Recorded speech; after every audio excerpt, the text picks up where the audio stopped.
From the beginning of recorded history, and for thousands upon thousands of years, cultures across the entire world all believed the Earth was flat. Their various cosmologies and cosmogonies differed in slight ways, but their overall geographies and astronomies were incredibly consistent and in fact virtually identical. The Earth was a stationary plane, void of any motion or curvature, flat across its entire expanse, except of course for hills, mountains, and valleys. The North Pole was the magnetic monopole center point of the flat Earth, with Polaris, the North Pole star, situated directly above. Polaris was the only motionless star in the heavens, with all the other constellations revolving perfect circles over the Earth every night. The stars were divided into two categories, known as the fixed stars and the wandering stars. The fixed stars were so called because they were observed then, as we can observe today, to stay fixed in their constellation patterns, night after night, year after year, century after century, never changing their relative positions. The wandering stars, what are today referred to as planets, were so called because they were observed then, as we can observe today, to wander the heavens, taking their own unique spirograph-like patterns, making both forward and retrograde motions over and around the Earth during their cycles.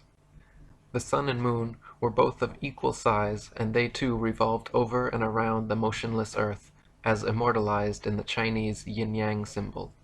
The sun and moon were much closer to Earth than supposed nowadays, and each shined with their own unique opposite lights, the sun's being warm, golden, drying, preservative, and antiseptic, and the moon's light being cold, silver, damp, putrefying, and septic.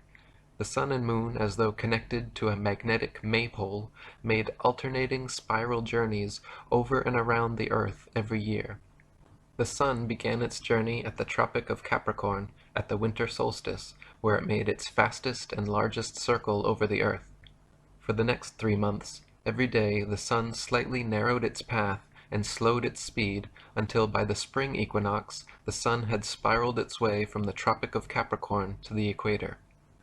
Then for the next 3 months, again, every day, the sun continued to slightly narrow its path and slow its speed until the summer solstice, when the sun made its smallest, slowest circle around the Tropic of Cancer.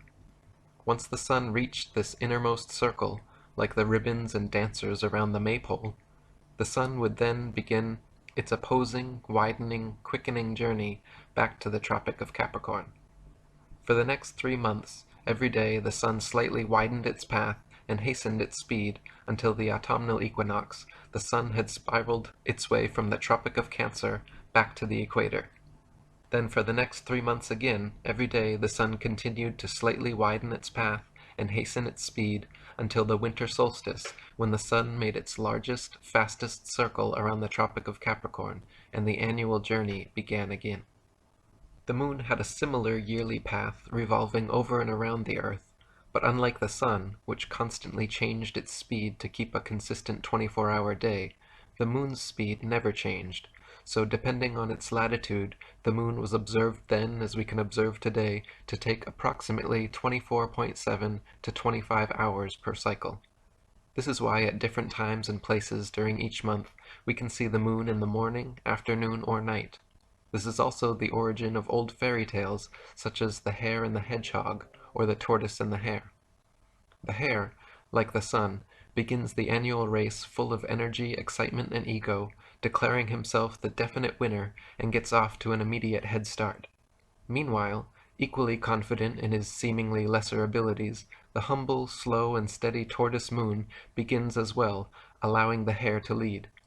As the race carries on, the cocky hare tires and slows down, or takes a nap, at which point the tortoise overtakes him. This is analogous to the moon reaching the Tropic of Cancer before the sun each year and beginning its return journey. When the hare reaches this halfway point of the race, he realizes his lackluster attitude has resulted in being overtaken by the slower tortoise, and begins to speed up again.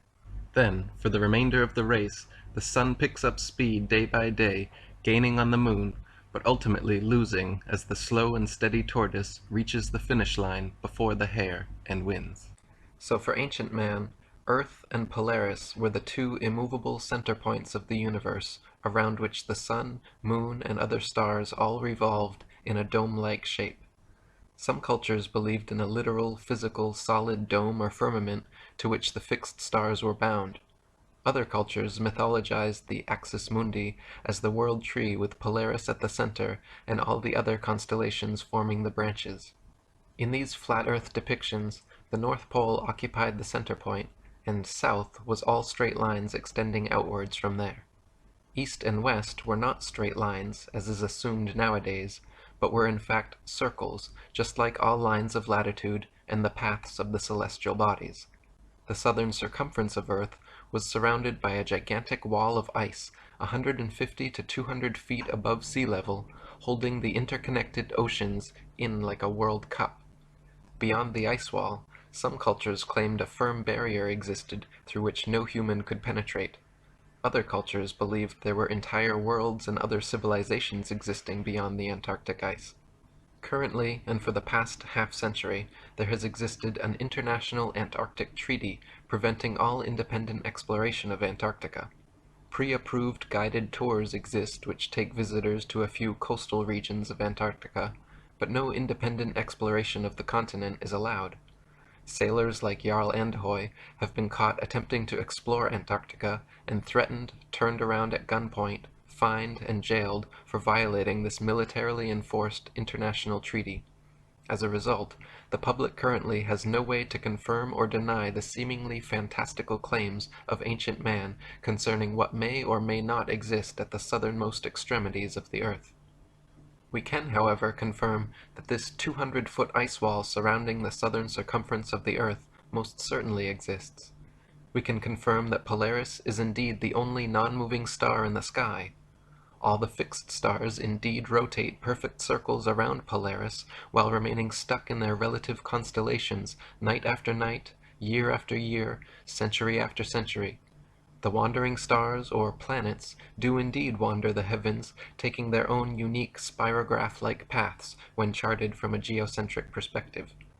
The sun and moon are indeed observably of equal size and revolve over and around us in daily cycles. Just as the ancients observed, the sun's annual path does indeed travel from the Tropic of Capricorn at the winter solstice, to the equator at spring equinox, to the Tropic of Cancer at the summer solstice, back to the equator at autumnal equinox, and finally back to the Tropic of Cancer at winter solstice. The sun's light is indeed warm, golden, drying, preservative, and antiseptic, while the moon's light is indeed cold, silver, damp, putrefying, and septic. A thermometer placed in the sun's light will always read warmer than a thermometer placed in the sun's shade, while a thermometer placed in the moon's light will always read cooler than a thermometer placed in the moon's shade.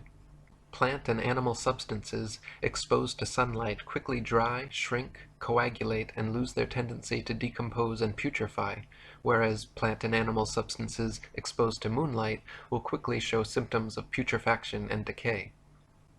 Last but not least, just as the ancients espoused, the earth is observably motionless to all our senses, and the horizon remains perfectly flat as far as the eye can see.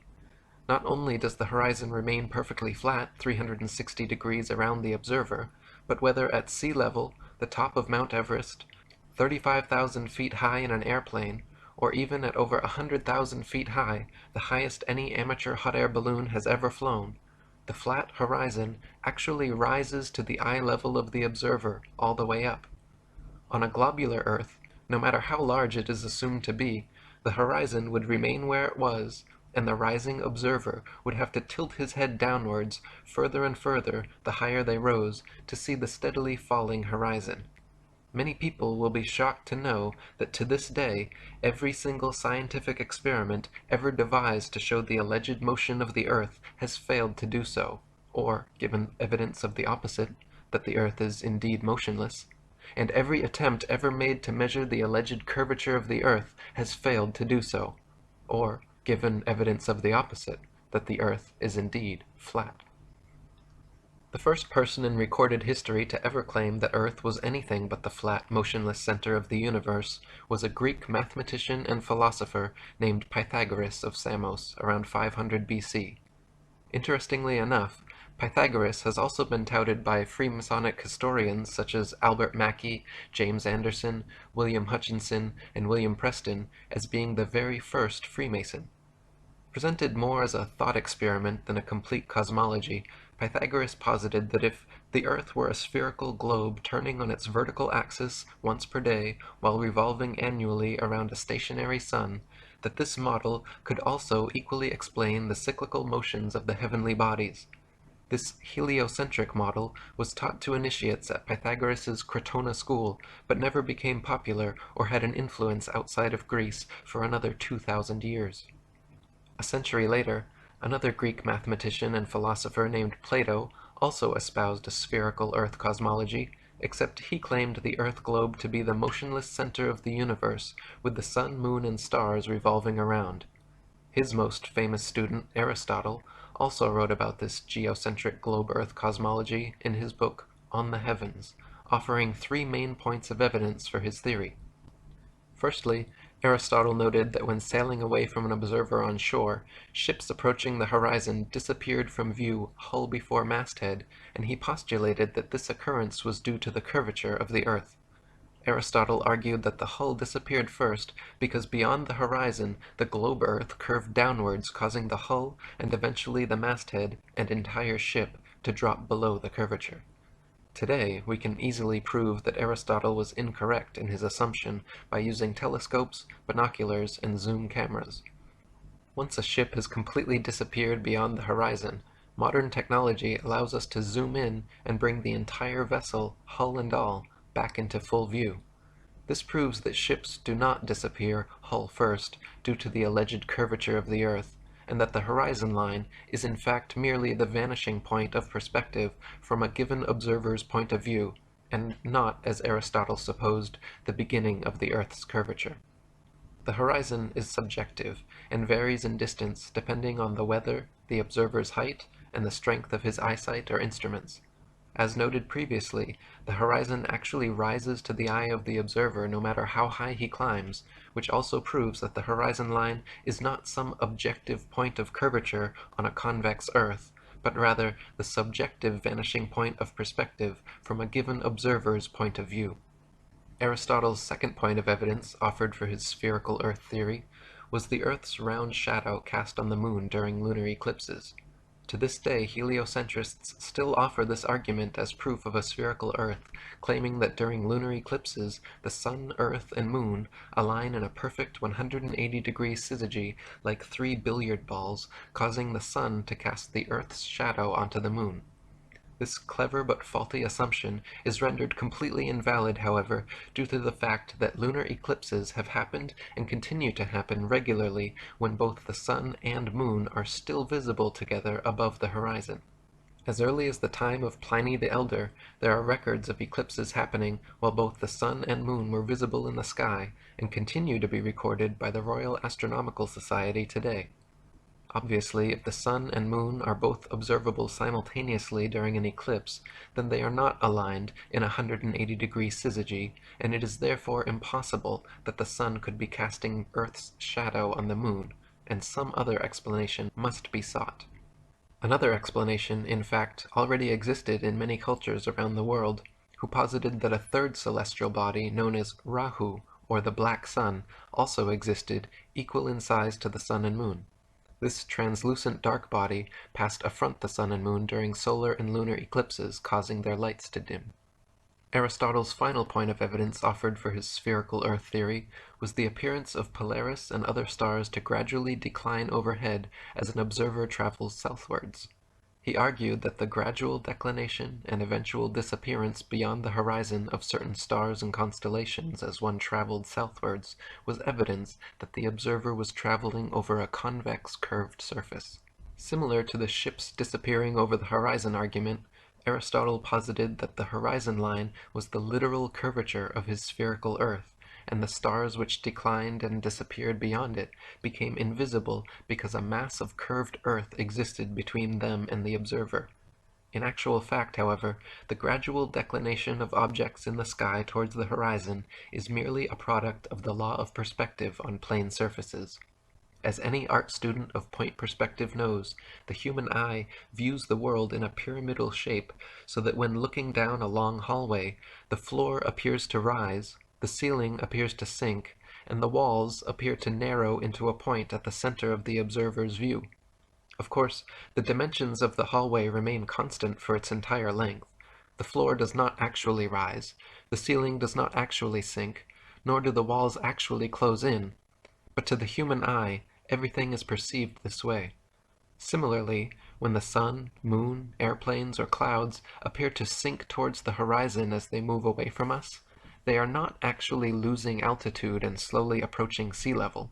They are in fact maintaining the same altitude, except they are moving away from you, and so the law of perspective makes them appear to sink.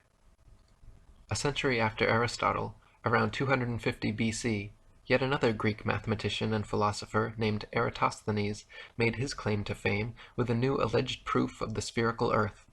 Eratosthenes noted that at noon during the summer solstice at Syene, the sun cast no shadow and the rays could reach straight to the bottom of his well, yet meanwhile in Alexandria, a vertically standing metal rod cast a significant shadow.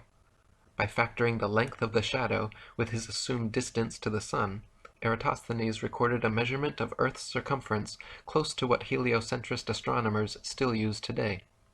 The fact of the matter is, however, that Eratosthenes' calculations were made assuming the sun to be millions of miles away, so that its rays would fall perfectly parallel even in points as divergent as Syene and Alexandria. This faulty premise led to his faulty conclusion, which was eventually exposed upon the invention of the nautical sextant. Using sextants and plane trigonometry, by measuring the sun's angle at 2 points on Earth simultaneously and factoring their distance from each other, the Pythagorean theorem reveals both the height and dimensions of the sun. Using this method, the sun and moon have repeatedly been calculated to be approximately 32 miles in diameter, 3,000 miles from the surface of the Earth. High-altitude balloon footage has also filmed lighting hotspots on clouds, proving the sun to be local and acting as a spotlight, and not a burning ball of gas millions of miles away, as supposed by heliocentrists. After Eratosthenes, the globe Earth theory completely disappeared from philosophical thought and recorded history for almost 2 millennia. Geocentric flat Earth cosmologies continued to reign supreme, with even Eratosthenes himself, touted as the father of geography, depicting the Earth as flat in his famous 194 BC map of the world. Crates of Malus invented the first model globe Earth around this time as well, but it failed to have any effect on the world at large. Fast forward to 1522 AD, Portuguese explorer Ferdinand Magellan became the first person in known history to successfully sail around the world. This circumnavigation of Earth soon became and continues to be touted today as absolute proof of the spherical Earth theory. If Magellan was able to sail east to west around the entire world and return to his original starting point, surely the Earth cannot be flat and must be a globe, right? Wrong.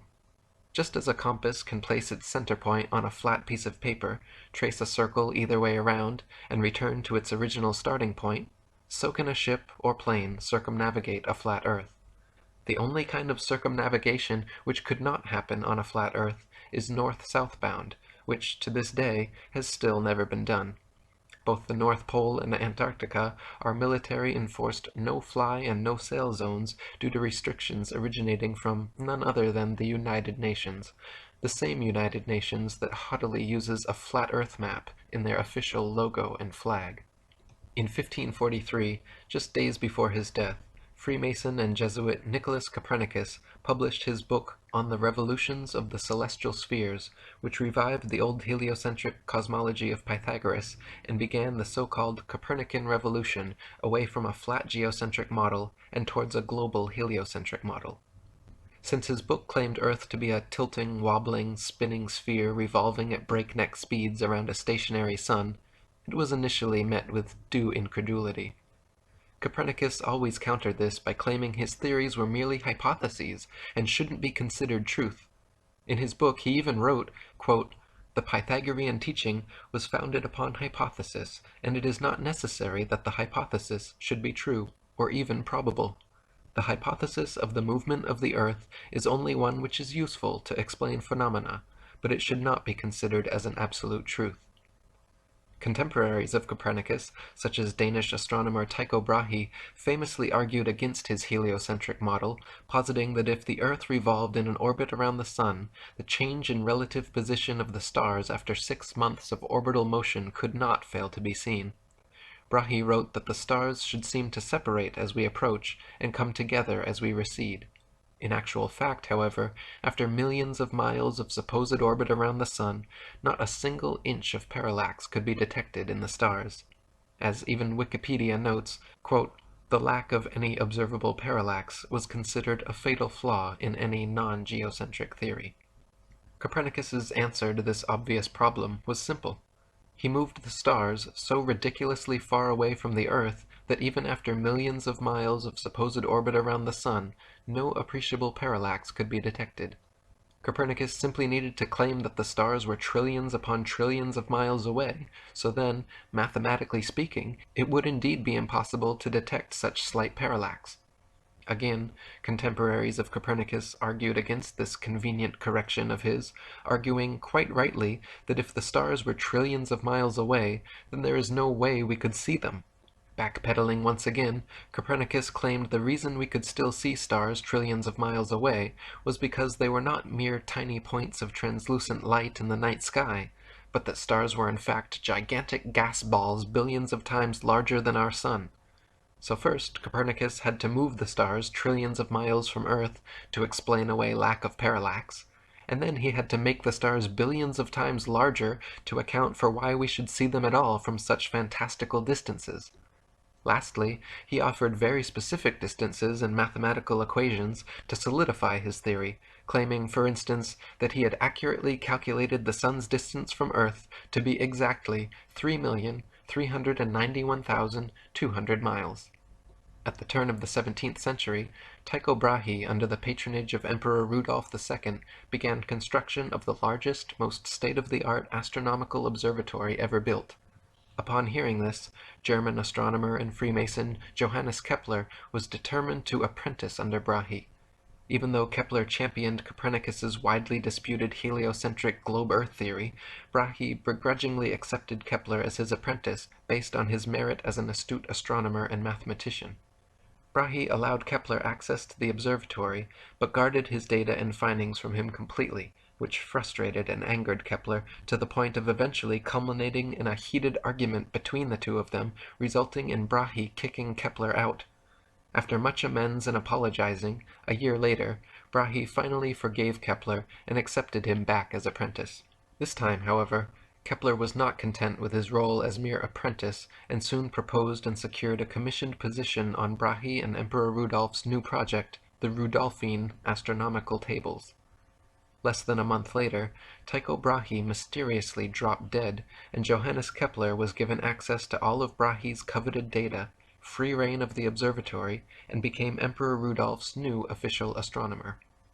Abundant circumstantial evidence and obvious motive have long fed speculation that Kepler actually murdered Brahe. Brahe was only 54 years old and in fine health when suddenly he became deathly ill and passed away. His official cause of death was reported as a bladder infection, but subsequent autopsies of his body revealed toxic quantities of mercury present on his mustache hairs, which has led many researchers to conclude he was poisoned. The 2004 book Heavenly Intrigue suggested that Kepler had indeed murdered Brahe to gain access to his data. Kepler himself never denied this, and he actually wrote, quote, "I confess that when Tycho died, I quickly took advantage of the absence or lack of circumspection of the heirs by taking the observations under my care, or perhaps usurping them." And so for the remainder of his life, Kepler worked at Brahe's observatory for Brahe's employer, using Brahe's data to further his Copernican theories, which Brahe had always criticized. He modified Copernicus's calculations of celestial motions, changing them from perfect circles to irregular ellipses, and even formulated a new, updated distance of the Sun from Earth. While Copernicus had claimed positively the Sun to be 3,391,200 miles from Earth, Kepler assured the astronomical community that his new figure of 12,376,800 miles was the true distance.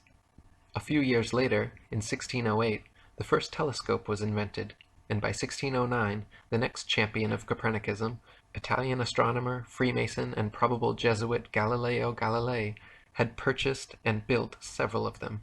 Galileo improved upon the telescope's design, boosting the zoom capabilities from the original 3 times up to 30 times magnification, and in 1610 made the most important alleged discovery of his career. With his 30-time zoom telescope, Galileo claimed to have seen what he described as, quote, 3 fixed stars, totally invisible by their smallness, all close to Jupiter and lying on a straight line through it. After tracking these invisible stars for a while and noticing they appeared sometimes but not others, Galileo concluded that when he could not find them, they must be hiding behind Jupiter, and therefore they must not be invisible stars at all, but rather invisible moons orbiting Jupiter. His alleged discovery of moons orbiting Jupiter was then touted as proof of the Copernican system, claiming that Earth must be a planet like Jupiter since both have orbiting moons. To this day, NASA claims to have special telescopes which can, on occasion, see these moons of Jupiter, just as Galileo claimed in his day to see, on occasion, with his special telescopes. Nowadays, with modern telescopes and zoom technology, we can see the celestial bodies far closer and with far more clarity than Galileo could have ever hoped for. A 2016 Nikon P900 has 83 times optical zoom and 332 times digital capabilities, which put Galilean telescopes to shame. Yet, even with this level of magnification, Galileo's alleged invisible stars orbiting Jupiter are nowhere to be found. Galileo and his fellow Mason predecessors, acting more like true believers of their heliocentric faith than legitimate scientists, were constantly guilty of inventing elaborate theories to support their foregone conclusion. This was never more evident than when Galileo presented his theory on the cause of tides in 1616. Cardinal Bellarmine had written Galileo the year before, stating that, quote, the Copernican system could not be defended without a true physical demonstration that the sun does not circle the earth, but the earth circles the sun. Taking this to heart, Galileo hoped to show that the Earth's tides were caused by the sloshing back and forth of water as a point on Earth's surface sped up and slowed down due to Earth's alleged rotation on axis and revolution around the sun. He argued that these hypothetical motions of his globular Earth were the cause of tides, and therefore the tides themselves were proof of Earth's motion. Unfortunately for Galileo, his ideas were not accepted and easily proven wrong by his contemporaries, who rightly pointed out that if his theory were correct, there would only be one high tide per day. Not only this, but if tides were caused by Earth's alleged motion, all lakes, ponds, and other inland bodies of water should be similarly affected, yet they are not. The next champion of heliocentricism was English mathematician and astronomer, knighted Freemason and Royal Society President Sir Isaac Newton. In 1687, Newton published his famous Principia Mathematica, which presented his idea of gravity to the world. The globe Earth theory had long faced criticism for being impractical due to the natural physics of spinning spherical objects, namely that anything placed on their surface should immediately fall or fly off. How could people, buildings, and the great oceans remain perfectly stuck to a ball Earth spinning faster than the speed of sound? The globe Earth theory needed a force that could keep everything in place somehow, a force strong enough to keep the oceans stuck to the Earth, but weak enough not to sink a sailboat, a force strong enough to drag the entire atmosphere along with Earth's breakneck speed, but weak enough to allow birds and bugs to travel freely and unabated in all directions. A force so strong it could make rain fall upwards and plants grow upside down, but yet so weak that it could not be detected by any contemporary methods. Newton's postulate of, quote, an invisible force able to act over vast distances led to him being heavily criticized for, quote, introducing occult agencies into the field of science. Previous to Newton's theory of universal gravitation, the natural laws of density and buoyancy already perfectly and adequately explained the world around us. For example, the reason a balloon filled with helium rises into the sky while a balloon filled with air drops to the ground is not because Newton's mystical pulling force has an aversion to helium, but rather simply because helium is lighter and less dense than the nitrogen, oxygen, and other elements which compose the air around it, so it floats up. And conversely, a balloon filled with your carbon dioxide exhalation is heavier and denser than the air around it, so it falls down to the ground. If you blow a dandelion seed out of your hands, a substance just barely heavier than the air, it will float away and slowly but eventually fall to the ground. If you drop an anvil from your hands, something much heavier than the air, it will quickly and directly fall straight to the ground. This is not because gravity prefers anvils to dandelion seeds, but rather because it is the natural physics of buoyancy for objects less dense than the medium surrounding them to rise, while objects denser than the medium surrounding them to sink.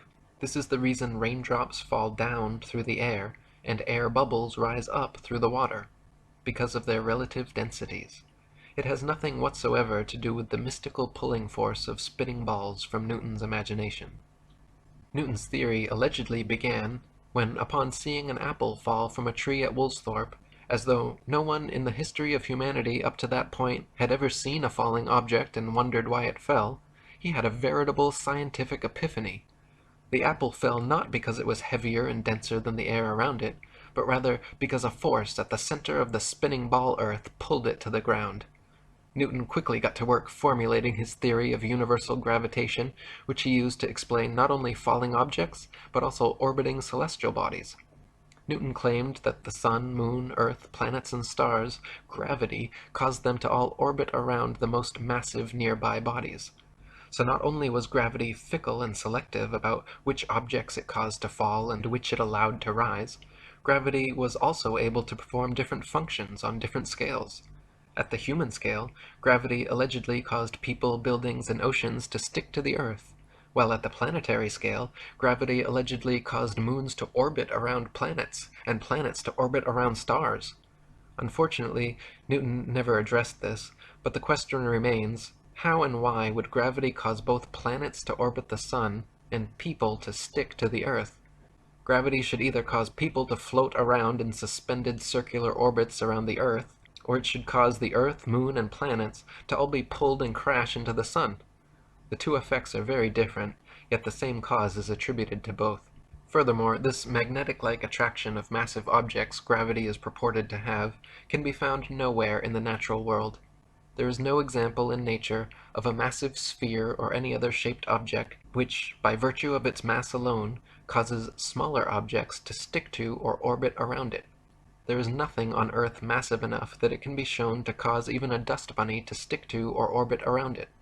Try spinning a wet tennis ball or any other spherical object with smaller things placed on its surface, and you will find that everything falls or flies off, and nothing sticks to or orbits around it. To claim the existence of a physical law without a single practical evidential example is hearsay, not science. By now, however, you are likely beginning to see that these Freemasonic heliocentric priests are less interested in science and truth than they are in propagating contrived evidences for their foregone conclusions. In like manner, as Copernicus had claimed positively the sun to be 3,391,200 miles away, and Kepler had calculated it to be positively 12,376,800 miles away, Newton was quoted as remarking, "It matters not whether we reckon it 28 or 54 million miles distant, for either would do just as well." It appears he was correct, because the alleged distance to the heliocentrist's sun has continued to increase by the millions until today, where we stand with NASA's current official figure of 93 million miles. In 1773, Captain Cook became the first modern explorer known to have breached the Antarctic Circle and reached the ice barrier. This expedition offered an exciting chance to find proof of either the flat or globe Earth models, because Captain Cook intended to sail completely around Antarctica looking for inlets through the ice wall. If the Earth was indeed a globe 25,000 miles in equatorial circumference, as the heliocentrists claimed, then a complete circumnavigation of Antarctica would be approximately 12,000 miles. And if the Earth was flat, with Antarctica surrounding the entire circumference, a complete circumnavigation of Antarctica would have to take over 50,000 miles.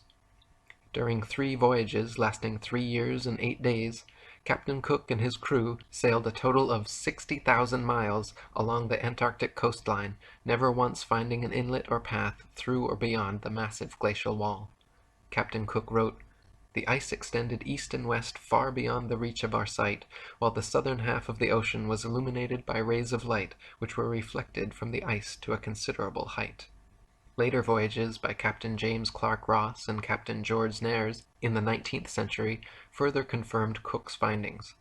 Ross's expedition spent 4 years and 5 months in heavily armored warships, failing to find an entry point beyond the southern glacial wall, and Nares spent over 3 years circumnavigating Antarctica, taking an admittedly indirect course, but clocking in nearly 69,000 miles total. If Antarctica truly was the tiny ice continent claimed by globe Earth proponents, all of these expeditions would have ended years sooner. In addition to this, many Antarctic explorers, including Captain James Clark Ross and Lieutenant Charles Wilkes, using globe Earth projection maps, wrote in their journals perplexed at how they routinely found themselves out of accordance with their charts, stating that they found themselves an average of 12 to 16 miles outside their reckoning every day, later on further south increasing to as much as 29 miles per day. These huge discrepancies experienced by explorers the further south traveled are usually attributed to increasingly strong storms, winds, and currents, but if that were the case, they should have just as often found themselves ahead of their reckoning, which they never did. In 1783, the hot air balloon was invented, and for the first time in recorded history, people were able to float miles above the Earth's surface and see for themselves once and for all whether or not the Earth was flat or a globe. To many people's astonishment, as high as they rose, the horizon remained perfectly flat 360 degrees around them and rose to the level of their eyes all the way up. J. Glaisher wrote in his Travels in the Air that, quote, "On looking over the top of the car, the horizon appeared to be on level with the eye, and taking a grand view of the whole visible area beneath, I was struck with its great regularity. All was dwarfed to one plane. It seemed too flat." M. Victor Emmanuel, another hot air balloonist, wrote that, quote, "Instead of the Earth declining from the view on either side, and the higher part being under the car as is popularly supposed, it was the exact opposite, the lowest part like a huge basin being immediately under the car, and the horizon on all sides rising to the level of the eye. As stated previously, this is only possible on a flat plane." It would be an entire century after Newton published his theories on gravitation before any scientific experiment was devised to attempt to prove its existence. In 1797, Henry Cavendish, the British scientist, Freemason, and wealthy grandson of the Duke of Devonshire, created an experiment which he claimed successfully proved the existence of gravity, measured its constant, and provided accurate figures for the exact masses of the Earth, Sun, Moon, and planets. How did Cavendish achieve this quantum leap for heliocentric pseudoscience? He fixed 2 large lead balls on opposite ends of a torsion balance and hung them from the roof of his shed.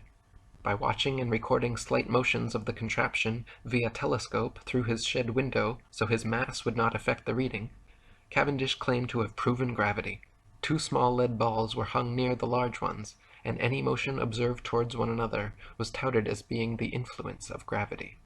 Now, the Cavendish experiment has been widely criticized by the scientific community because never in over 2 centuries since its creation has anyone been able to replicate it.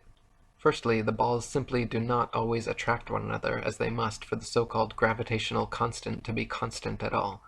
Sometimes the torsion balance turns towards the balls and sometimes away, as it is impossible not to give some slight tremulous motion when interacting with it. Henry even complained in his notes how often as he was performing the measurement, the contraption was still in oscillation. Secondly, since his calculated force of gravity was 10 to the 39th power weaker than the force of electromagnetism, from which all material objects are composed, there is no control for the experiment which can factor out and positively differentiate the alleged gravitational force from the known stronger electromagnetic force. In other words, the balls could simply be attracting each other through static electricity, a known force existing in all things, billions of times stronger than gravity, and impossible to control for the experiment. Even though no one could replicate Cavendish's findings, the experiment went down in history as a great success and is still taught as veritable proof of universal gravitation in science textbooks today. Half a century later, in 1851, a French scientist named Leon Foucault performed a similar experiment to Cavendish, but this time hanging a single ball from the ceiling, swinging it, and claiming all lateral motion observed to be proof that the Earth was turning beneath the pendulum. Since Foucault's original demonstration, these pendulums have regularly been swinging at museums and exhibition halls worldwide, purporting to provide everlasting perpetual proof of the heliocentric spinning ball Earth theory. The truth is, however, unbeknownst to most of the duped public, that Foucault's pendulum is a failed experiment which proves nothing but how easy it is for pseudoscience to deceive the malleable masses. To begin with, Foucault's pendulums do not uniformly swing in any one direction. Sometimes they rotate clockwise, and sometimes counterclockwise. Sometimes they fail to rotate, and sometimes they rotate far too much.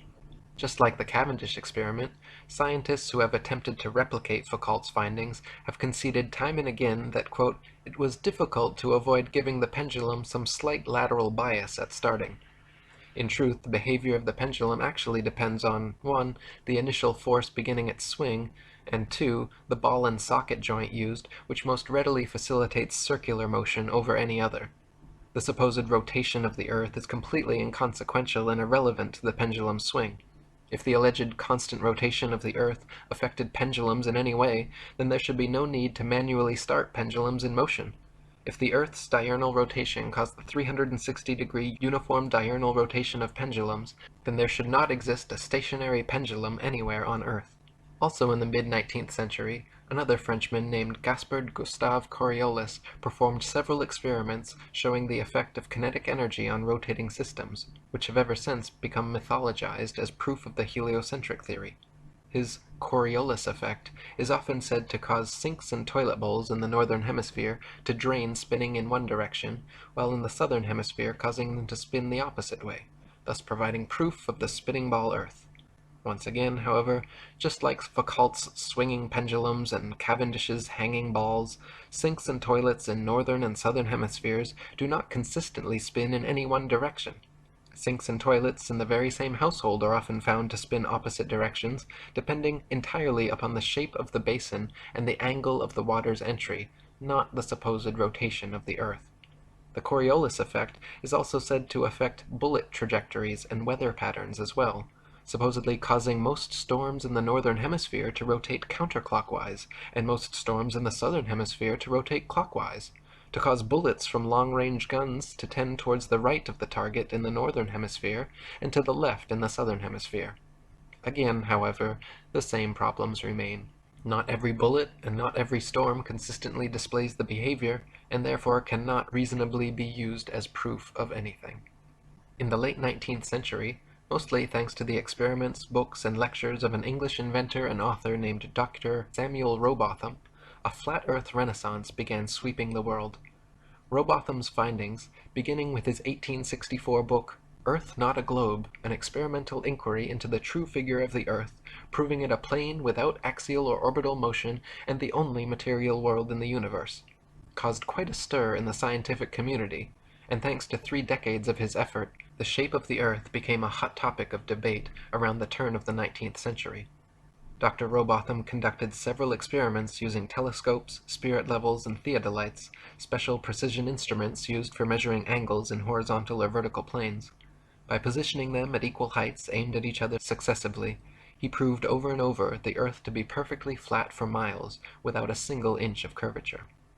In his most famous series of experiments, Rowbotham traveled to Cambridge, England, where there is a 20-mile canal called the Old Bedford, which passes in a straight line through the fenlands, known as the Bedford Level.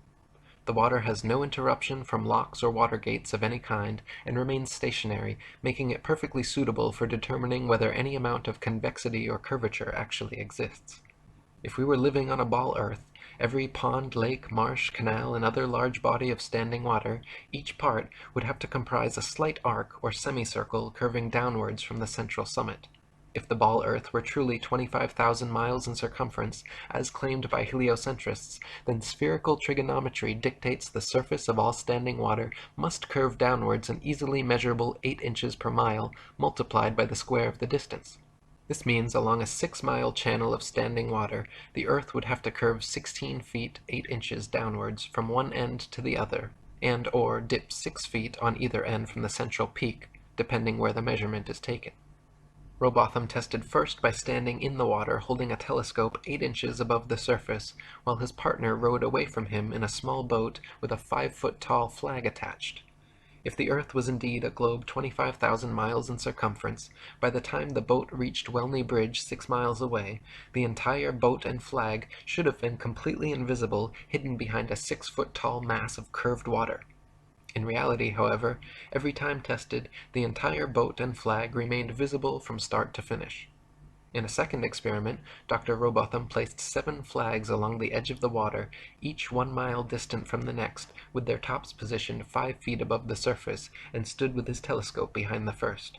If the Earth was a globe 25,000 miles in circumference, each successive flag would have to decline a definite and determined amount below the last. The first and second flags established the line of sight.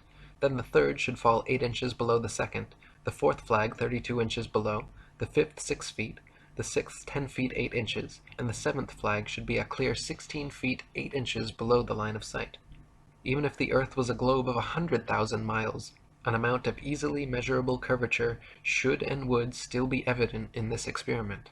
But the reality is, not a single inch of curvature was detected, and the flags all lined up perfectly as consistent with a flat plane. In 1870, one of Rowbotham's supporters, an English scientist of the Royal Academy named John Hampden, offered a public wager of £500 to anyone who thought they could prove the Earth spherical by repeating the Bedford Level experiment. Alfred Russel Wallace, a fellow English scientist, ardent evolutionist, and personal friend of Charles Darwin, accepted Hampden's wager, and the two met with referees to decide the matter at the Bedford Level. The original plan was to repeat Rowbotham's flag experiment, but after hours of attempting to align them one on each mile marker, upon looking through the telescope, quote, they could not even judge which was which, let alone decide whether the line of sight along them was flat or curved. Heated debate ensued, an angry quarrel followed, and the experiment descended into a farce.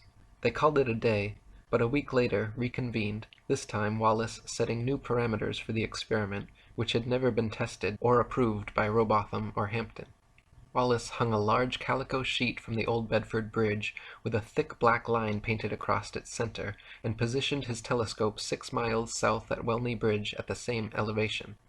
Then, halfway between these 2 points, Wallace placed a long red pole topped with a marker disc designed to fall in line with the black painted marker and telescope. All of these he placed at a masonically significant 13 feet 3 inches above the water. Wallace's plan was to view the marker disc and black line through the telescope, and if the middle marker appeared below the line of sight, this would be taken as proof of the water's flat surface, and if the middle marker appeared above the line of sight, it would be taken as proof of Earth's curvature. Hampden immediately took issue with this new method of allegedly determining curvature, but begrudgingly accepted to continue. When viewed through the telescope, the center marker fell a tiny bit below the telescope crosshair, and the far marker on the bridge fell a tiny bit below that. This result was not expected by either party, but Wallace quickly claimed it proof that the Earth was curving downwards, while Hampden claimed the results to be in accordance with the law of perspective over flat surfaces. This time an even more heated debate ensued, until Wallace refused to speak another word with Hampden, gave him the silent treatment, and even had the police escort Hampden from his hotel room before leaving town the following day. The referees for the wager decided in favor of Wallace, and the money was given to him. In response, Hampden immediately published a 16-page pamphlet denouncing Wallace as a liar and cheat, called Is Water Level or Convex After All? The Bedford Canal Swindle Detected and Exposed. Another fellow English author and flat-earther, William Carpenter, also present during the experiment, wrote his equally scathing 30-page review of the swindle entitled Water Not Convex, The Earth Not a Globe, demonstrated by Alfred Russel Wallace on the 5th of March, 1870. Hampden later took Wallace to trial and sued him for his £500. The court formally decided in favor of Hampden that the bet was invalid and returned his money in full. Next, Hampden immediately reissued his challenge to Wallace, increasing the wager to £1,000 and inviting Dr. Rowbotham to attend. This time the experiment would be conducted as Rowbotham had originally done, standing in the water with telescope held 8 inches above the water, observing a boat with a 5-foot flag attached sailing 6 miles away from Welch's Dam to Welney Bridge. When the day of the wager came, poor weather prevented them from completing the experiment, so they postponed, met more bad weather, and postponed again. On their third and final attempt, before heading home with the weather still overcast, they attempted the experiment. Unfortunately, shortly after reaching the halfway point, the boat became indistinguishable beyond the haze, and the bet was called off. The boat and flag were visible, however, for the entire 3 miles. In 2015, a group of flat earthers once again repeated Rowbotham's experiment at the Bedford level, with similar results. They detected no curvature and saw the boat beyond the halfway marker, but became obscured by poor weather before reaching the full 6 miles. In 1871, after getting massive amounts of pressure from the public to address these claims from flat Earth proponents, Royal Astronomical Society President George Airy devised an experiment which he hoped would once and for all prove Earth's axial motion and forever silence the rabble-rousing flat earthers.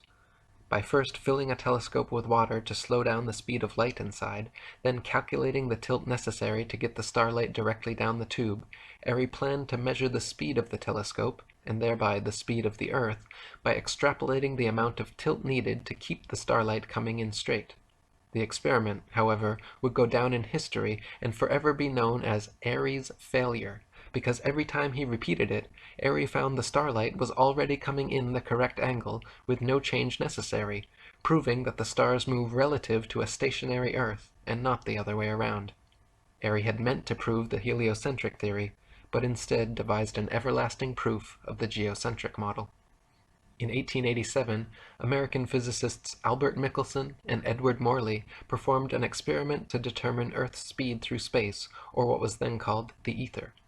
By passing light through 2 pathways, one in the direction of Earth's alleged motion and the other at right angles to it, the light traveling with the Earth should have taken longer to return than light traveling at right angles to it.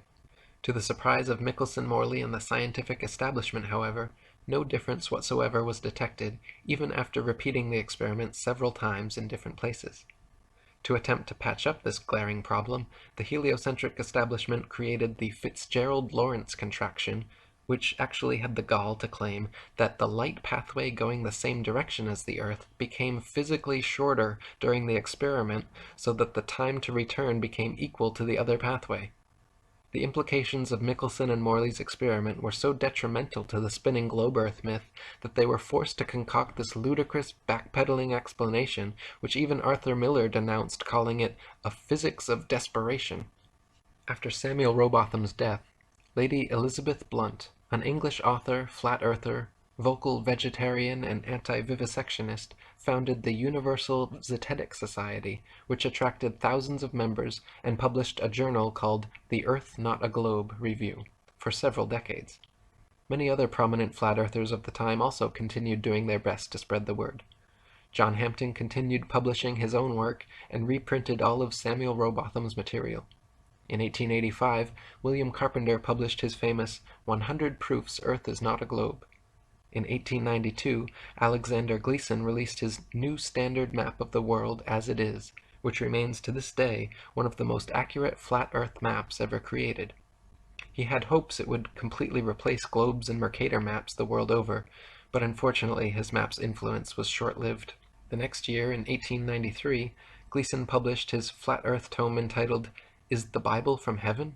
Is the Earth a Globe? Does Modern Science and the Bible Agree? Which gave many flat Earth proofs and also explained his wonderful map. In 1899, the South African flat Earth author Thomas Winship published his excellent work, Zetetic Cosmogony, evidence that the world is not a rotating revolving globe, but a stationary plane circle. 1903 marked the beginning of airplane travel, which, had it been invented in Copernicus's era, would have destroyed his spinning ball Earth fantasy long before takeoff. When hot air balloons were first invented, people were told the reason they cannot simply float in the air and wait for the spinning ball Earth to bring their destinations to them was because gravity somehow stuck the entire atmosphere and everything in it in place, dragging it along at 1,000 miles per hour so uniformly that we can't see it, feel it, hear it, or measure it in any way. Once airplane technology evolved so that we could fly at comparable speeds to the Earth's supposed rotation, however, it became immediately apparent that the Earth and its atmosphere could not be constantly rotating 1,000 miles per hour west to east. Simply put, if the Earth were constantly spinning eastward 1,000 miles per hour, then airplane flight durations going eastwards versus westwards would be significantly different. If the average commercial airliner travels 500 miles per hour, it follows that westbound equatorial flights should reach their destination at approximately 3 times the speed as their eastbound return flights. In reality, however, the differences in east and westbound flight durations usually amount to a matter of minutes, and nothing near what would occur on a 1,000-mile-per-hour spinning ball Earth.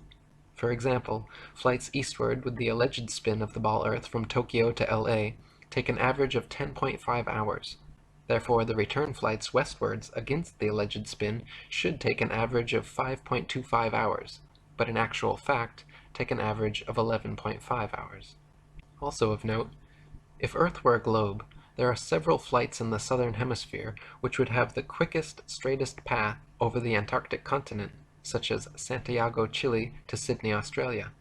Instead of taking the shortest, quickest route in a straight line over Antarctica, all such flights detour all manner of directions away from Antarctica instead, claiming the temperature's too cold for airplane travel. Considering the fact that there are plenty of flights to, from, and over Antarctica, and NASA claims to have technology keeping them in conditions far colder and far hotter than any experienced on Earth, such an excuse is clearly just an excuse, and these flights aren't made because they are impossible. If the Earth was a ball and Antarctica was too cold to fly over, the only logical way to fly from Sydney to Santiago would be a straight shot over the Pacific, staying in the southern hemisphere the entire way. Refueling could be done in New Zealand or other southern hemisphere destinations along the way if absolutely necessary. In actual fact, however, Santiago to Sydney flights go into the northern hemisphere, making stopovers at LAX and other North American airports before continuing back down to the southern hemisphere. Such ridiculously wayward detours make no sense on the globe, but make perfect sense and form nearly straight lines when shown on a flat Earth map. On a ball Earth, Johannesburg, South Africa to Perth, Australia should be a straight shot over the Indian Ocean, with convenient refueling possibilities on Mauritius or Madagascar. In actual practice, however, most Johannesburg to Perth flights curiously stop over either in Dubai, Hong Kong, or Malaysia, all of which make no sense on the ball, but are completely understandable when mapped on a flat Earth. A casual study of other South Hemisphere flight paths and stopover points will prove to even the most staunch skeptic the clear illegitimacy of globe map projections. Building on Michelson and Morley's experiment, in 1913, French physicist Georges Sagnac again proved the existence of the ether and the stillness of Earth by using a beam splitter to send light in opposite directions around a path, recombining them, then observing their interference fringes, first while stationary, and then while rotating the entire experiment table 2 revolutions per second. The changes in interference patterns between the moving and non-moving trials proved that the light, and therefore the Earth, was stationary. In 1914, William Westfield wrote his geocentric classic, Does the Earth Rotate? No! And when Gerard Hickson's masterpiece, Kings Dethroned, A History of the Evolution of Astronomy from the Time of the Roman Empire up to the Present Day, was published in 1922, the heliocentric theory of the universe was on its last legs. In 1925, the Michelson-Gale experiment again vouched for a stationary Earth, and it was clear to the establishment that they needed something big to bring public opinion back their way. In 1916, a Jewish physicist named Albert Einstein had published his General Theory of Relativity, a brilliant revision of heliocentrism which, in one philosophical swoop, abolished the ether from scientific study, replacing it with a form of relativism which allowed for heliocentrism and geocentrism to hold equal merit. If there was no absolute etheric medium within which all things exist, then hypothetically one could postulate complete relativism with regard to the movement of two objects, such as the Earth and Sun. In one philosophical leap, with no scientific evidence to support it, Einstein and the heliocentric establishment were thus able to sweep Airy's failure, Michelson, Morley, Sagnac, and Gale all conveniently under the carpet and pretend they didn't exist, simply by claiming that all motion in the universe was relative. By the late 1920s, Einstein and his theories had been pushed so vehemently, the heliocentric theory began making a comeback, and Einstein was being touted as a genius and one of the greatest minds in history.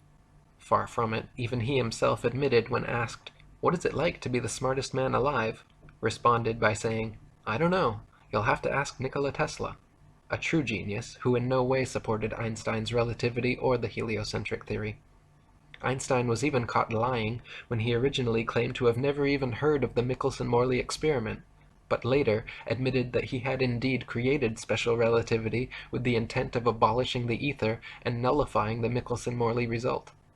By the 1930s, an eccentric Christian flat-earther named Wilbur Glenn Voliva was attracting widespread publicity around the world thanks to his American lecture tours and daily radio broadcasts from his personal station, which could be heard all the way to Australia. Voliva famously founded and built Zion City in Illinois, a town of 6,500 people, all of whom were Christian flat-earthers. Zion City even had its own schools and churches which taught flat-earth cosmology. In the spirit of Robotham and Hampton, throughout his life, Voliva offered an open-ended wager of $5,000 to anyone who thought they could disprove the flat Earth. Until his death in 1942, there were no takers. After the Second World War, Operation Paperclip brought hundreds of top German rocket scientists and physicists into the United States, and beginning in the late 50s employed them in NASA, the National Aeronautics and Space Administration. Meanwhile, the Russian space program was also forming, and a so-called space race between America and Russia ensued. The geostationary communications satellite was first imagined in a 1945 proposal by Freemason science fiction writer Arthur C. Clarke, and supposedly became science fact just over a decade later. In 1957, Russia allegedly launched the first satellite named Sputnik into low Earth orbit, followed in 1958 by America's Explorer 1. Nowadays, there are supposedly upwards of 20,000 such satellites constantly orbiting the Earth. They are allegedly floating around in the thermosphere, where temperatures are claimed to be upwards of 4,530 degrees Fahrenheit. The metals used in satellites, however, such as aluminum, gold, and titanium, have melting points of 1,221, 1,948, and 3,034 degrees respectively, all far lower than they could possibly handle. People even claim to see satellites with their naked eyes, but this is ridiculous considering they are smaller than a bus and allegedly 100+ miles away. It is impossible to see anything so small that far away. Even using telescopes, no one claims to discern the shape of satellites, but rather describes seeing passing moving lights, which could easily be any number of things, from airplanes to drones to shooting stars or other unidentified flying objects. The fact that they are geostationary means they would not appear to move through the sky anyway, but rather be perpetually stuck in the exact same place all day, every day. So-called satellite phones have been found to have reception problems in countries like Kazakhstan with very few cell phone towers. If the Earth were a ball with 20,000+ satellites surrounding, such blackouts should not regularly occur in any rural countryside and deep ocean areas. Also, satellite TV dishes, which existed for years before satellites were supposedly invented, are almost always positioned at a 45-degree angle towards the nearest ground-based repeater tower. If TV antenna were actually picking up signals from satellites 100+ miles in space, most TV dishes should be pointing more or less straight up to the sky. The fact that satellite dishes are never pointing straight up and almost always positioned at a 45-degree angle proves they are picking up ground-based tower signals. Before satellites, radio, television, and navigation systems like LORAN and Decca were already well established and worked fine using only ground-based technologies. Nowadays, huge fiber optic cables connect the internet across oceans, gigantic cell towers triangulate GPS signals, and ionospheric propagation allows radio waves to be bounced all without the aid of the science fiction bestseller known as satellites. Also in the late 50s, a sign maker from Dover, England named Samuel Shenton, in the spirit of Robotham and Lady Blunt's Zetetic Society, created IFERS, the International Flat Earth Research Society, and began giving lectures on television, in newspapers, to youth clubs and schools about our flat, motionless Earth. Shenton discovered the writings of the late 19th century flat Earth authors mentioned previously and made it his mission to spread the Zetetic message as far and wide as he could. With NASA's supposed satellite launches happening, people constantly questioned Shenton about satellites proving the globe Earth, to which he would always reply, "Does sailing around the Isle of Wight prove it is spherical?" When NASA claimed to have put the first man in space, Shenton said from the beginning that it was all photo and video trickery. When John Glenn supposedly orbited the world in 1963, Shenton even sent him a free IFERS membership, with a personal message saying, "Okay, wise guy." Shenton knew that John Glenn, two-time U.S. Senator and one of NASA's first astronauts, was a lying Freemason, just like his heliocentric forefathers from Pythagoras to Copernicus, Kepler to Cavendish, along with most all of NASA's astronauts. Buzz Aldrin Jr. is an admitted ring-wearing, hand-sign-flashing 33rd-degree Mason from Montclair Lodge No. 144 in New Jersey. Edgar Mitchell is an Order of Demolay Mason at Aresta Lodge No. 29 in New Mexico. James Irwin was a Tejon Lodge No. 104 member in Colorado Springs. Don Eisel was a member of the Luther B. Turner Lodge No. 732 in Ohio. Gordon Cooper was a Master Mason in Carbondale Lodge No. 82 in Colorado. Virgil Grissom was a Master Mason from Mitchell Lodge No. 228 in Indiana. Walter Schirra Jr. was a 33rd-degree Mason at Canaveral Lodge No. 339 in Florida. Thomas Stafford is a Mason at Western Star Lodge No. 138 in Oklahoma. Paul Weitz is from Lawrence Lodge No. 708 in Pennsylvania. C. Fred Kleinecht, the head of NASA during the Apollo program, shortly thereafter became Sovereign Grand Commander of the Council of the 33rd Degree of the ancient and accepted Scottish Rite of Freemasonry of the Southern Jurisdiction. NASA astronauts Neil Armstrong, Alan Shepard, William Pogue, Vance Brand, and Anthony England all had fathers who were Freemasons as well. The amount of astronauts known to be Freemasons or from Freemasonic families is astonishing.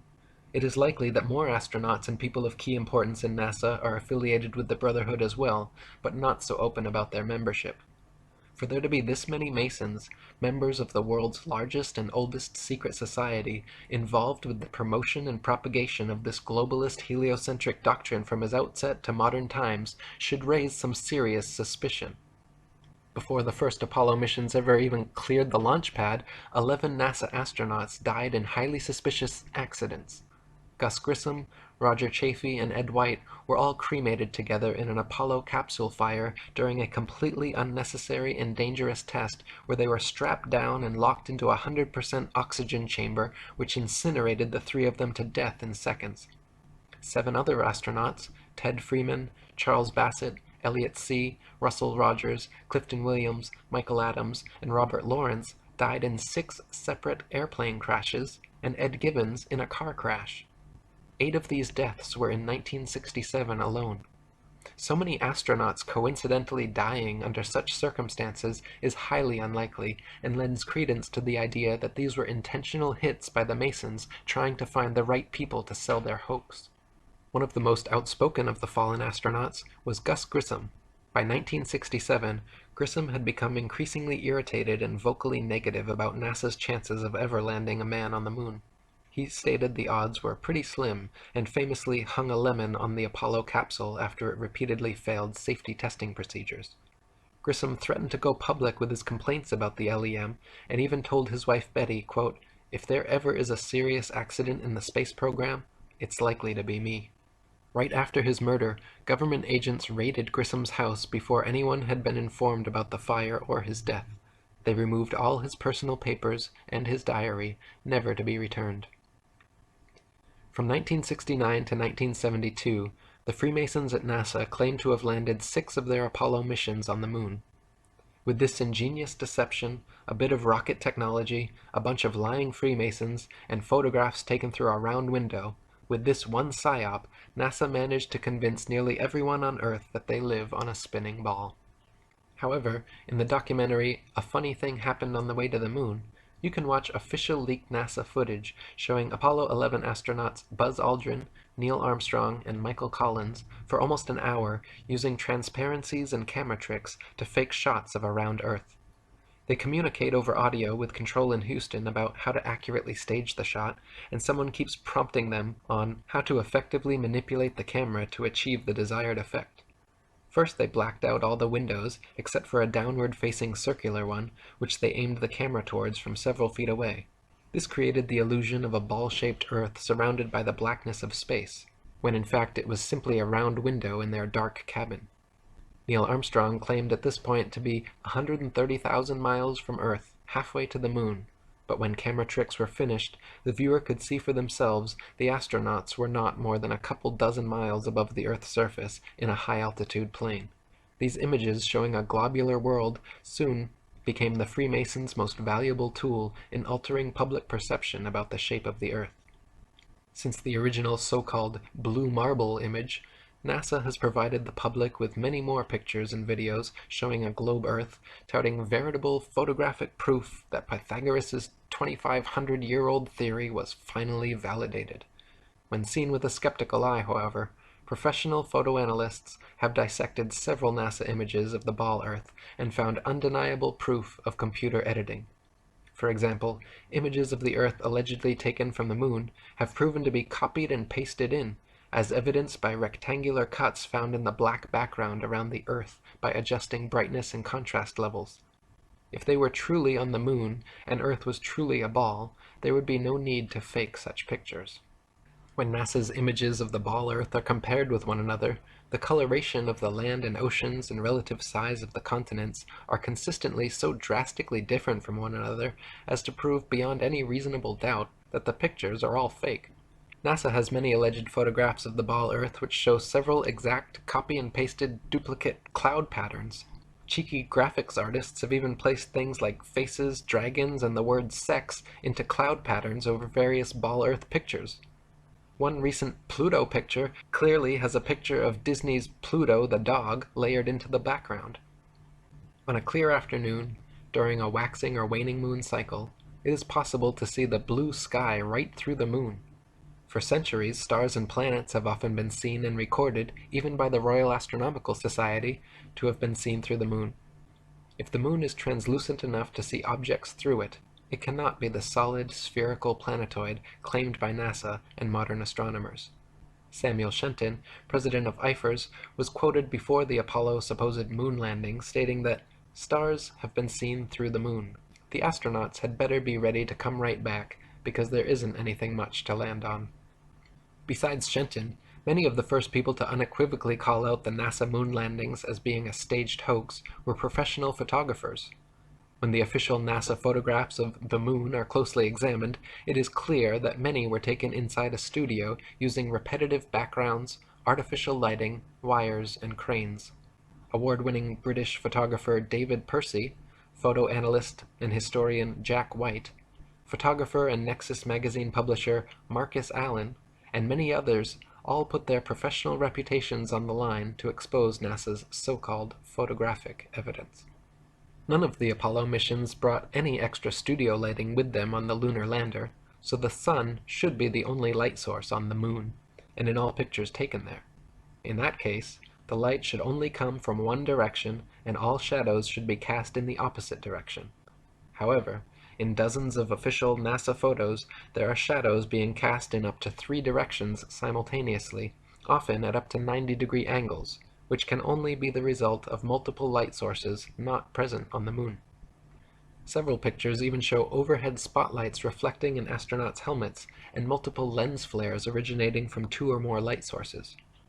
Analyzing several images from the 6 missions shows repeated background features, the exact same hills, dunes, and craters, being used over and over again in supposedly different places on the moon, as well as visible foreground and backdrop lines indicative of a studio set.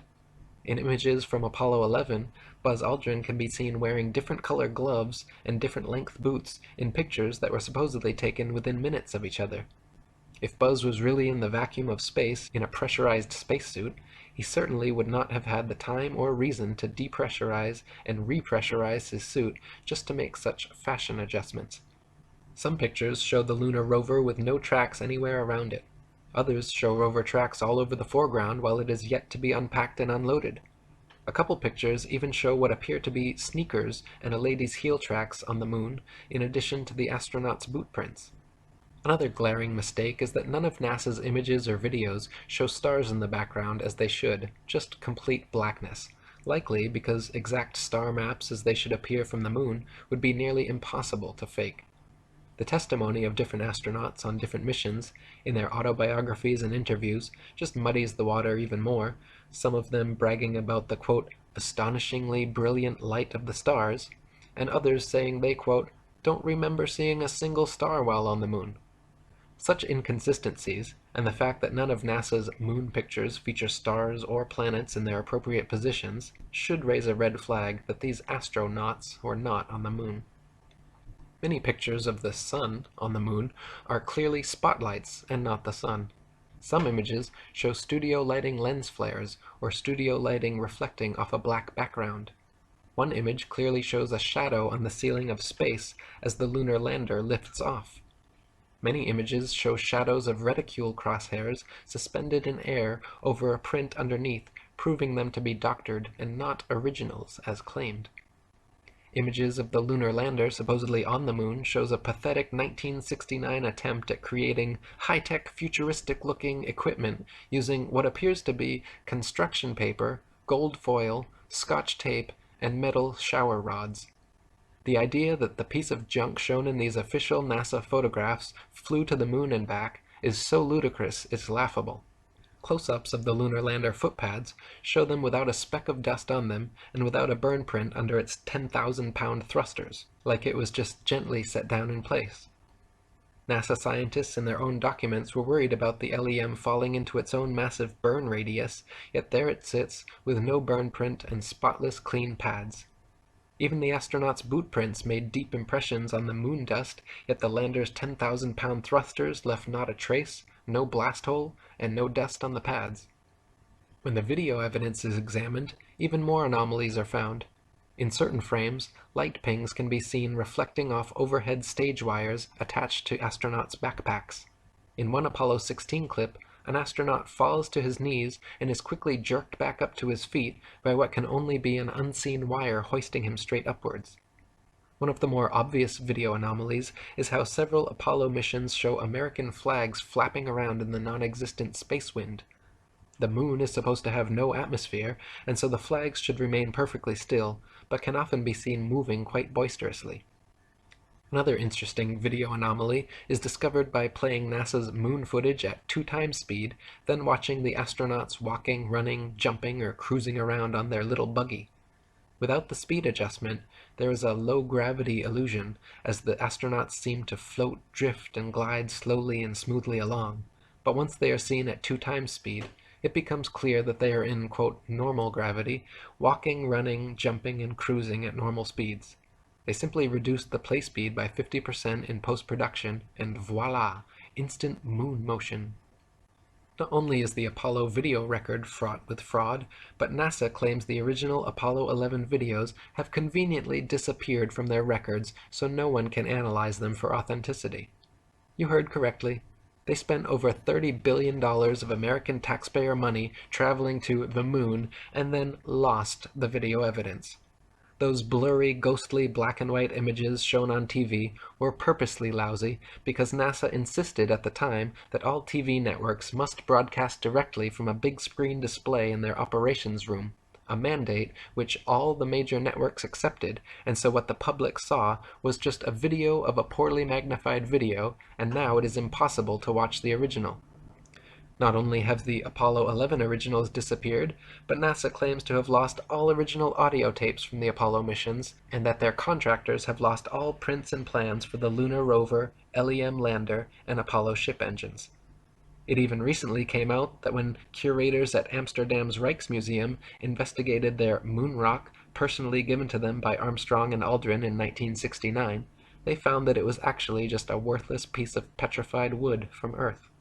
In 1970, Freemason and philosophy professor at St. Thomas's University, Leo Ferrari, created the Flat Earth Society of Canada, which he soon shortened to simply the Flat Earth Society. Unlike Samuel Shenton's International Flat Earth Research Society in every way, Leo Ferrari's Flat Earth Society treated the entire subject as a deadpan joke, making a mockery of it, and even creating several intentionally false flat Earth arguments. For example, Leo Ferrari would always bring a pumpkin-sized rock with him during interviews and lectures, claiming he brought the stone back from the edge of our flat Earth. He would say, with a huge smirk on his face, how his boat had fallen over the edge, but he was luckily saved by hanging onto this rock. Clearly, treating our flat Earth in this tongue-in-cheek way discouraged people from taking the matter seriously, and creating this fake Flat Earth Society was the Freemasons' way of mitigating Shenton's Eifers' genuine threat to their global deception. In 1971, Samuel Shenton passed away, and the American former airplane mechanic Charles K. Johnson took his place as president of Eifers. Charles and his wife Marjorie, like Lady Blunt and many of the original Zetetic Society members, were not only flat earthers, but outspoken vegetarians and anti-vivisectionists.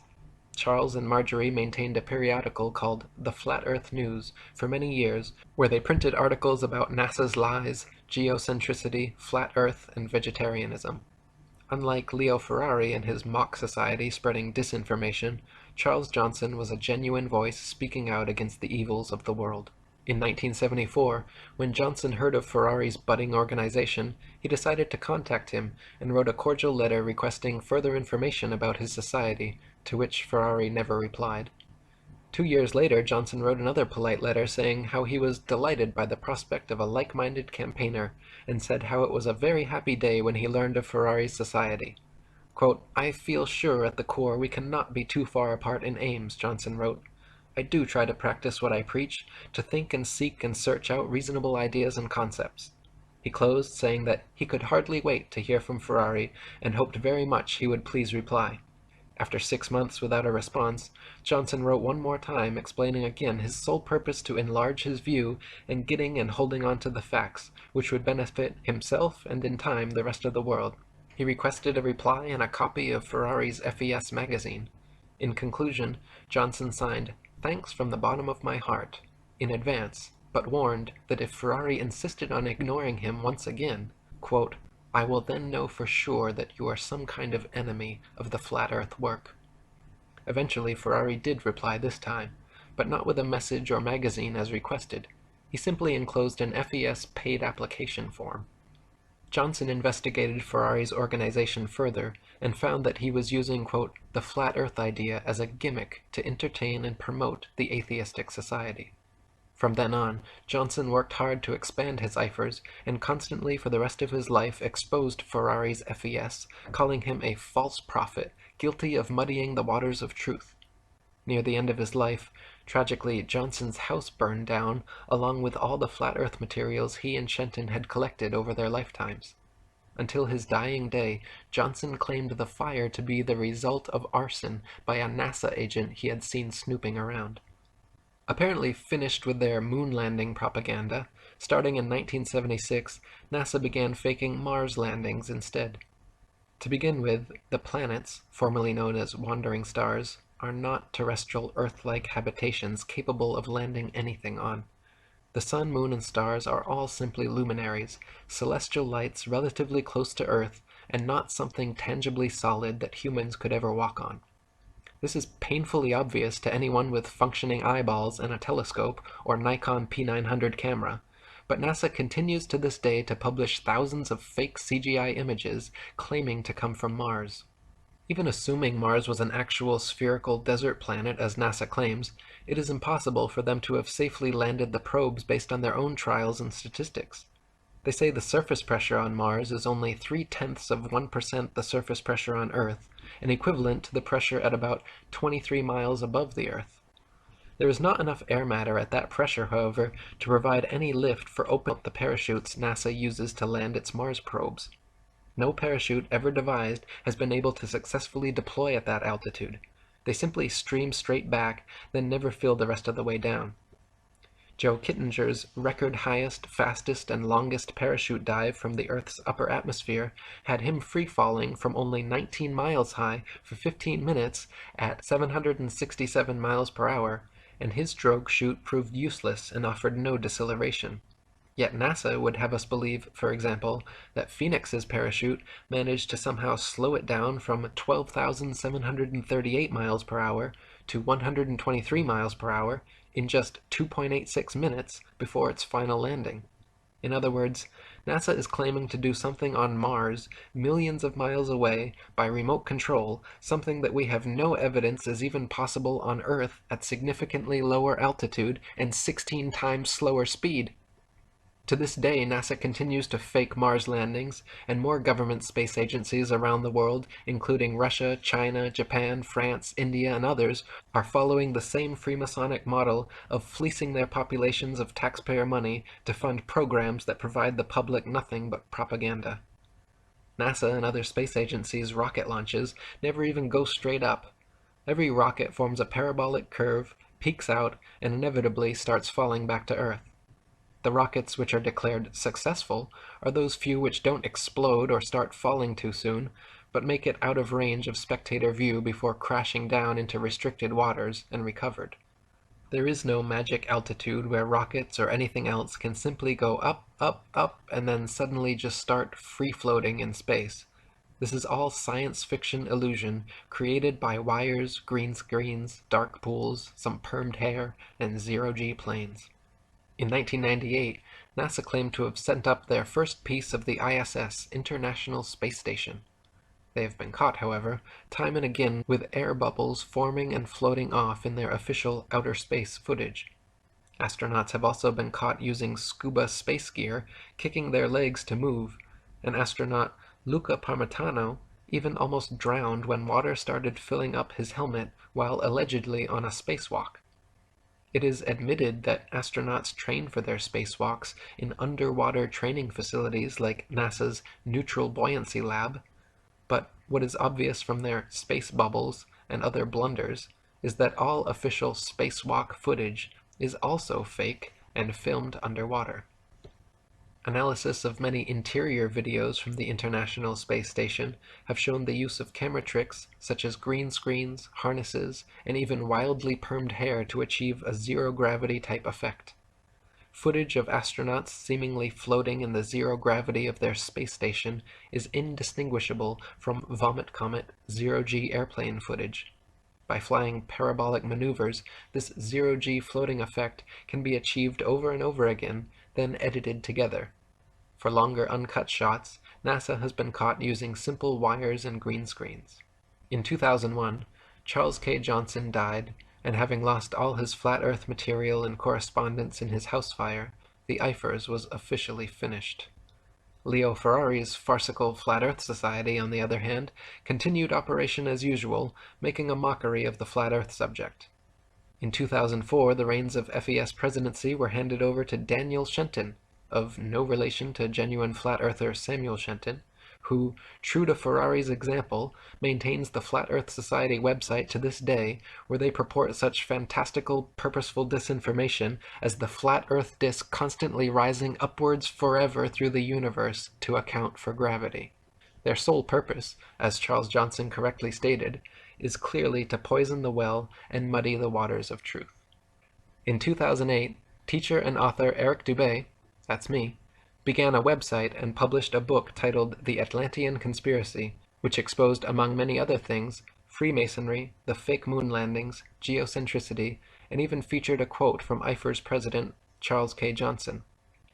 At the time, I had already read Samuel Rowbotham and William Carpenter's old 19th century Flat Earth books, and though personally still on the fence regarding the shape of the Earth, I was confident they were correct about the location, or geocentricity, of Earth, so I wrote about it. In 2009, after watching Alex Jones interview and praise several NASA astronauts on his show, I wrote an article and sent a message to him and his producers about the moon landing hoax, and included a link to Samuel Rowbotham's Flat Earth book for them to read. Alex even mentioned this on air the next day, and called me a flat earther who thinks he's covering up some Atlantean conspiracy, the title of my book and website. The Earth being flat, that's clearly ridiculous. Though I've actually been contacted by some flat earthers saying I'm covering up the fact that it's some Atlantean conspiracy. For the next several years, I continued writing books and articles about various conspiracies and worked on building a huge social media presence. by making multiple accounts, adding as many friends and followers as possible, joining and posting to as many groups and pages as possible. Over the course of a few years, I began building up very large followings on Facebook, Google+, LinkedIn, Twitter, StumbleUpon, Pinterest, Sue, and many other sites. To give you an example of their efficacy, you can see here my main Google Plus account with over 135 million views, and my secondary one with over 87 million. In mid-2011, a professional artist, comedian, and Hollywood actor named Math Powerland, claiming to also be an ex-NASA whistleblower, created the NASA channel on YouTube. He made a few decent videos exposing NASA image fakery, but his channel certainly did not contain many flat earth proofs or evidence, and there are more videos of him ranting about Axe deodorant, hookers on Tinder, his championship sexual prowess, and other irrelevant topics than there are actually exposing the flat earth. For example, see his recent video entitled The History of the Flat Earth, the same name and comparable length as the video you are watching now, but contains almost no content relating to history or the flat earth, just him venting his various political frustrations. In short, anyone visiting his channel would not become a flat earther, and would more likely be turned off from the subject due to his manic ranting style and lack of factual content. In November of 2014, after years of researching and writing, I released my book The Flat Earth Conspiracy, the first pro-flat earth book written in nearly 50 years. I simultaneously released a flat earth conspiracy documentary on YouTube, began giving radio interviews, and published several influential articles on the subject. Within a very short space of time, the flat earth keyword saw a 600% rise in activity, and Google search results jumped from a few thousand to over 21 million. Soon after this, just as Johnson had experienced with Ferrari, I noticed a wave of disingenuous so-called flat earthers flooding into the movement with the obvious intent to muddy the waters. For example, when I began writing my book, The Flat Earth Conspiracy, I came across Paul Michael Bales on Facebook, a recent flat earth convert who had been collecting a library of old original flat earth books and letters. Hoping to find some good reference material, I messaged him asking for recommended titles, and he told me a few choice books to read. The full extent of our interaction consisted of a short Facebook conversation, yet curiously, after my book was published and the flat earth movement started growing, Paul began stating publicly that he was the Morpheus to my Neo, and that he taught me everything I know about the flat earth. He even made the ludicrous claim that my book was plagiarized from old Facebook posts of his. Matt Boylan, aka Math Powerland, also jumped in and had the gall to say that, quote, my entire book was plagiarized from his information, which is equally laughable considering he and his information are only mentioned in 2 paragraphs of my 252-page book. Needless to say, both of their claims are baseless and go to show how desperate they are to receive credit where it is not due. You can also see from this Google Analytics chart that the flat earth keyword had not made any significant change in 2011 since the launch of Matt's YouTube channel, nor in late 2012, early 2013 when Paul claims to have gotten his start. The moment when the flat earth tides shifted and the exponential growth of the movement began was clearly around and after November 2014, the exact month when I exploded all of my flat earth research onto the internet. In November 2014, I published the first pro-flat earth book written in 50 years, The Flat Earth Conspiracy. I also published several popular articles on the subject, uploaded the most popular flat earth conspiracy documentary on YouTube, began giving radio interviews, and soon restarted Charles Johnson's IFRS, the International Flat Earth Research Society, and published my most successful book ever, 200 Proofs Earth is Not a Spinning Ball, which has now been translated into 12 foreign languages and read by millions worldwide. These simultaneous actions, my intentional exploding of credible flat earth information onto the internet all at once, which I had been preparing for the entire year before, are undoubtedly the catalyst behind the exponential growth curve seen beginning here. Later on, around March 2015, recent flat earth convert Mark Sargent came out of nowhere, began uploading new flat earth videos every day, uploading new interviews several times per week, got offered his own radio show, started being heralded by many as the king of flat earth, and credited with starting the modern flat earth revival. At first I was glad to have him on board, until the cracks began to show and the clear disinformation campaign began. Mark claimed the moon and stars were holographic projections maintained by alleged dome builders who keep us inside a Truman Show enclosed structure, among much other nonsense. He even lied about me in several interviews, including one where he claimed that I promoted the idea of a constantly rising flat Earth to account for gravity, when in fact I constantly expose this false concept as being disinformation. Mark was, and continues to be, the Leo Ferrari to my Charles Johnson. In fact, Mark has even bragged several times about being a card-carrying member of Ferrari's farcical organization. By New Year's Eve 2016, our new IFERS had gained over 3,000 members and was receiving 50,000 hits monthly when it was suddenly and without warning or explanation deleted from the internet.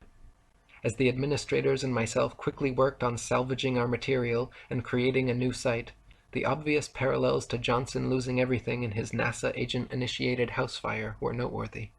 Around the same time, 2 disingenuous Flat Earth channels issued 2 fraudulent copyright strikes against me, which I managed to overturn by filing legal counterclaims against them.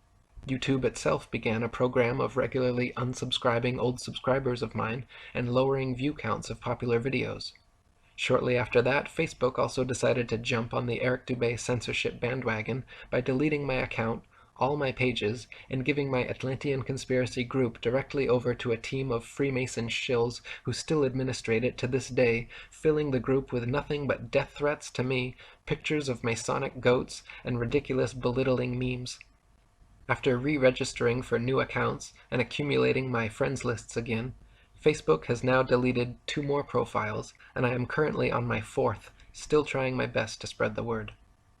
In 2016, the movement continued to grow, with many more genuine flat earthers taking up the reins and exposing the truth online, as well as many more disingenuous shills continuing to poison the well with misinformation. The new IFERS began thriving with more monthly visitors than ever before. Many new Flat Earth YouTube channels began creating and mirroring excellent content. Now, at the turn of 2017, I am truly pleased with the rapid growth of this wonderful Flat Earth movement, and I encourage everyone to please help speak out, share this video, and spread the good word, as we look forward to a future where humanity is finally free from this grandest of all deceptions.